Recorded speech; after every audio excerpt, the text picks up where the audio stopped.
Good morning, folks. I'm back from Expo where I had a wonderful time. Saw a lot of cool new games and got to play all the new games and hang out with pals and generally yuck it up with a bunch of pinball geeks. Got to meet a few folks from out California, Australia.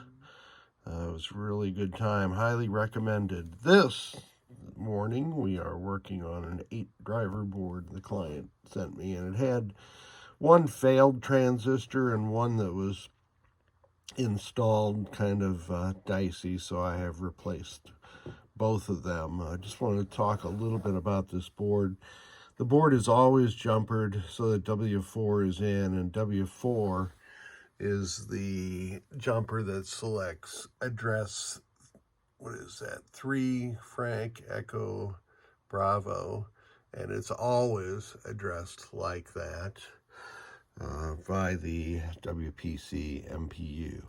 And there's a modification we can also make to this board, which is documented in the pin wiki, and here's a nice picture of it in the pin wiki. And what it does is it adds a 10K pull down resistor to the ribbon interface so that if the ribbon's detached or if the ribbon's faulty, the signals will remain in the state that they need to be in to prevent transistors on the board from locking on.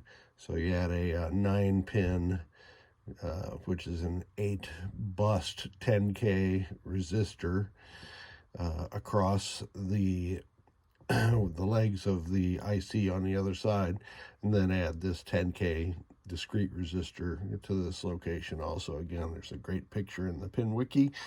I have to clean the solder flux off the back of this, but right now I'm going to take it over and test it on my Victor test rig. So I have connected the board to my Victor test rig, and I mounted on this piece of plywood. It just makes it easier for me to find and remember how to connect everything up.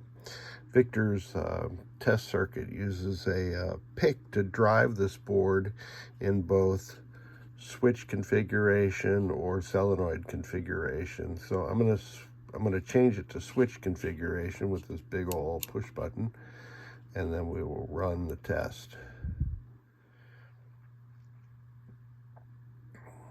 So those are all working correctly. Interesting, you can change the way that this board tests. You can repeat each solenoid or you can stop it.